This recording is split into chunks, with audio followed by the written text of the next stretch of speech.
It's a collection that was locked away for over 60 years. Rows of shelves containing centuries of scholarly and religious Buddhist works.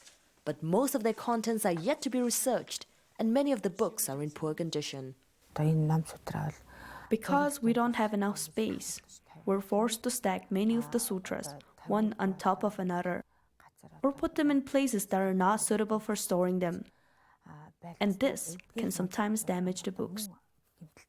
3/4 of the monasteries in Mongolia were destroyed, and over 30,000 monks murdered during the 1930s communist purge.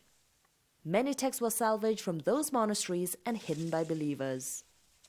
The most precious books are now housed in the Library Museum and include some of the only known surviving manuscripts of the Buddha's teachings, 2 of which have been certified by UNESCO. Scholars believe there are over 1 million books stored in the National Library of Mongolia, but only about 1/4 of them have been studied and identified, mainly due to lack of funds and qualified staff. So many books are under-researched, under-read, and we don't understand what's in that.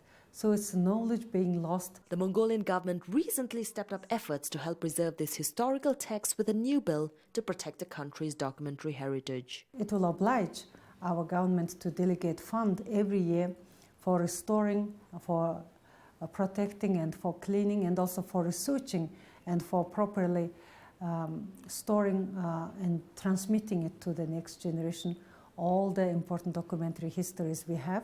After centuries of contact with Tibet, Mongolia adopted Buddhism as the state religion in the 16th century, and people today continue to observe its practices under democracy.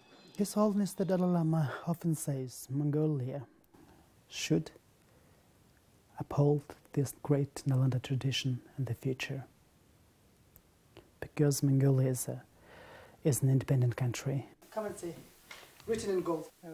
With present-day Tibet under Chinese rule and its religious leader, the Dalai Lama, living in exile, many Mongolians believe they have an important role to not only safeguard these historical texts, but also the future of Tibetan Buddhism.